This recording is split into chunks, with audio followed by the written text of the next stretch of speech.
Baby Pokémon. A group of Pokémon by the fans most commonly defined as pre-evolution to a Pokémon introduced in a later generation as its evolution.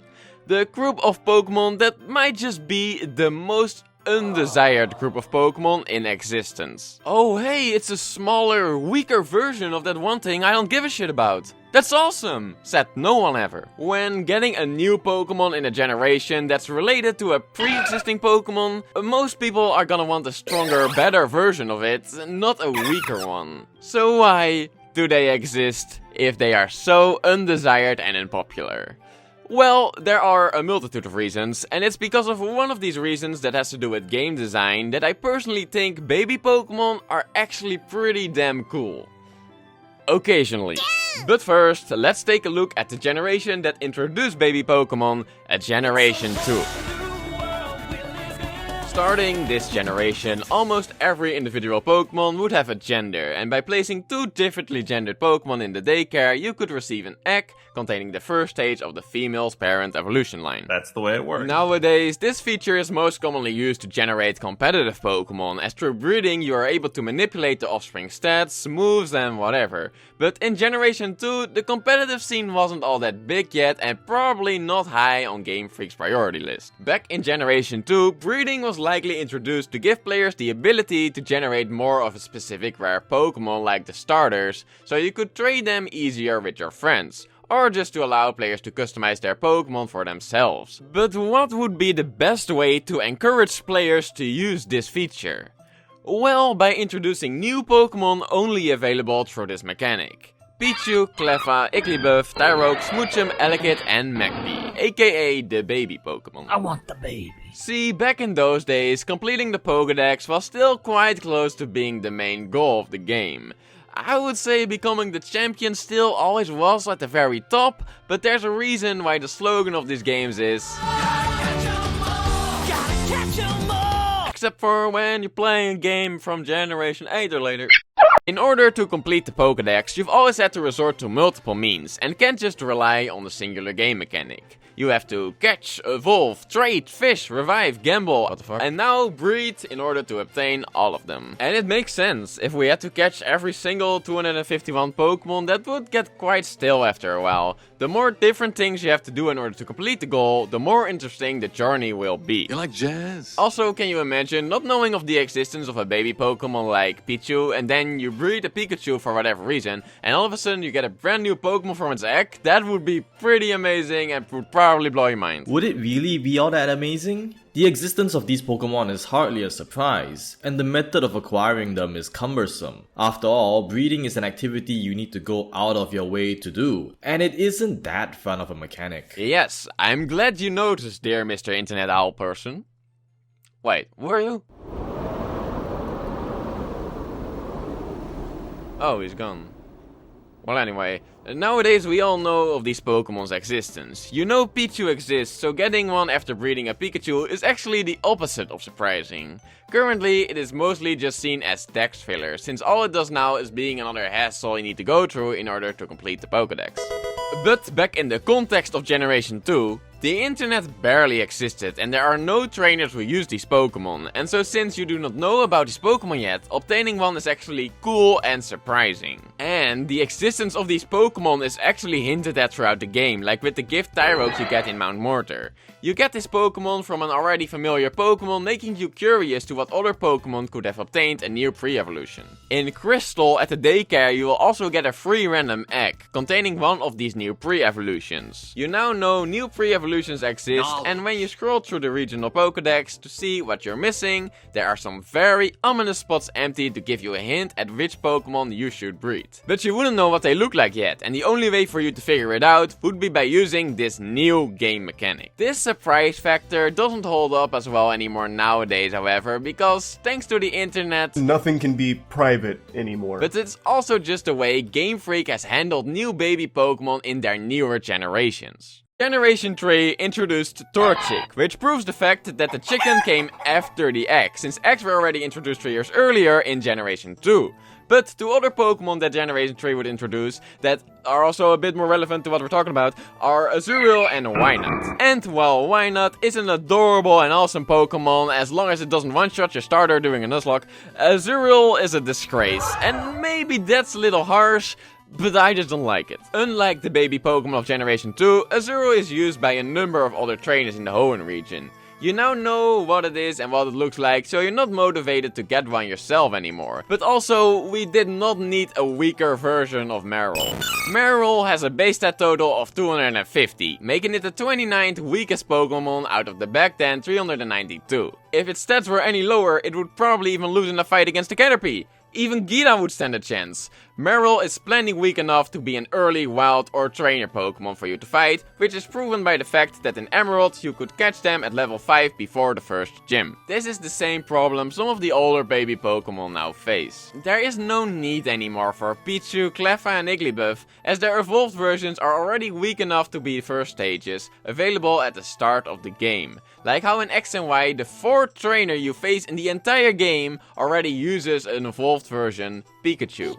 So, does that mean baby Pokemon are a mistake now that they don't serve this purpose anymore? Remember that many Pokemon are created for many different purposes. Oh my god, he's back. With so many Pokemon in existence, it's very safe to assume that many aren't created with gameplay reasons in mind. In the case of babies, one major function they serve is in marketing and merchandising. They aren't something intended for the average player to care about, but instead they act as a cute mascot character for the overall franchise, and appeals to audiences that would ordinarily not care about games like this. Think about something like Sanrio and Hello Kitty. That franchise is valued at billions and is supported exclusively by merchandise alone. Pokemon like Pichu, Smoochum, and one generation later, Azurill, are very likely aimed at a part of that audience. Yeah, sure. But is there also any more game design wise? Why yes, of course. There are many more game design related reasons and roles which baby Pokemon fulfill, even if that role isn't to be playable or to be opponents. They serve as a target for dex completion, adding breeding as yet another activity on top of capturing, training, and trading. In fact, this goal of putting emphasis on breeding was so important that the developers added on an additional layer of complexity by creating instances in later generations, which you need to have the Pokemon hold in order to get an egg with a specific baby.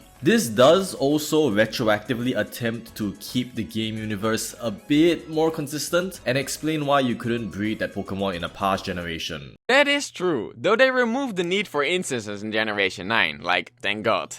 Is there anything else? There is. I mentioned earlier that babies aren't created with gameplay usage in mind, and for the original Generation 2 babies, that was indeed likely the case. However, that does not always apply to Generation 3 and beyond. In these generations, many of the babies which were added were likely created with the intent of making certain rarer or more powerful Pokemon lines obtainable at earlier points in the game. Oh yeah, like the Durant problem. I personally quite like Durant, but I've never actually used one because it's always only available very late into the game. By then, I usually already have a team of 6. If Game Freak would give this Pokemon a baby form, they could make that pre-evolution obtainable earlier in the game, so that there's a higher chance for people to use this line on their team. Correct. Examples of such can be seen in Generation 3's Wynaut and Generation 4's Munchlax. They make otherwise powerful and rare Pokemon, which would be able to trivialize large sections of the game,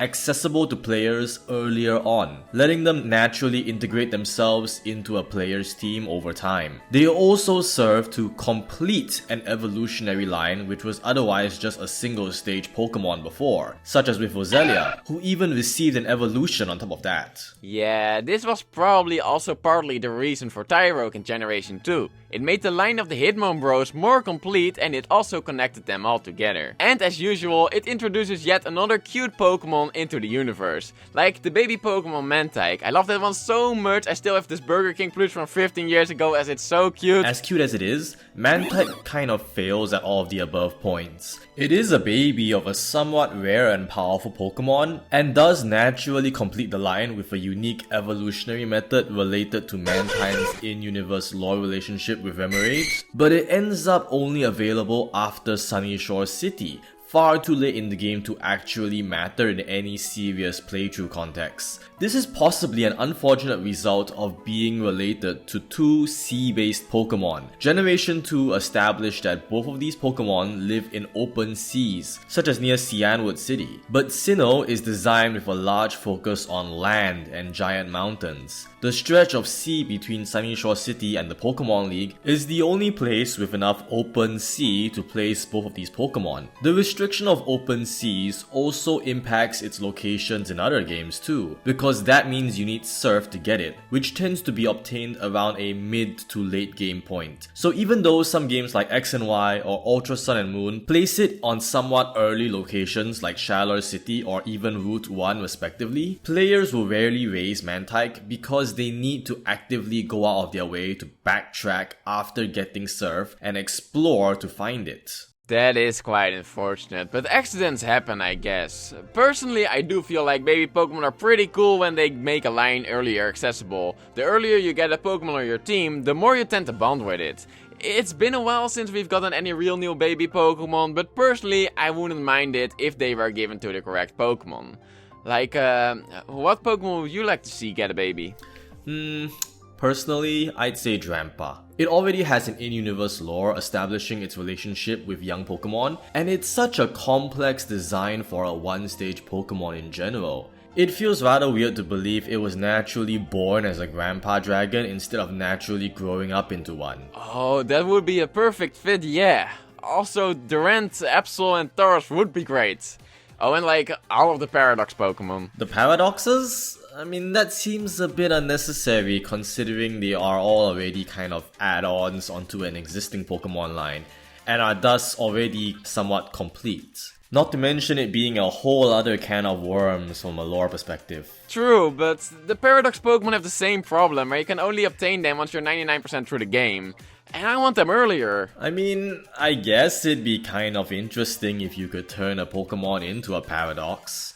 Although I'm not sure how that would work, balance-wise. Don't care. Just give the original ones a way to turn into the Paradox ones, like with an evolution. Then we can turn our Misdreavus into a Fluttermane, and we can use it while we're still battling the gyms. Fluttermane is great, I love it, in case anyone wasn't aware. It's Ghost Fairy, has great stats, great moveset, got banned from OU in 3 days, and is a very cool guy overall. I guess, but, well, Eviolite Tyranitar. Yeah, no, I'm convinced that was a horrible idea. I'll take it all back. Hey, thanks for watching, and a big thank you to Golden Owl for helping me with the video. Not only did he record some audio, but he did also help with writing the script. He has many great Pokemon game design videos on his channel, so definitely check him out if you are interested. And also subscribe to my channel because I said please. Did I say please? Wait, hold on.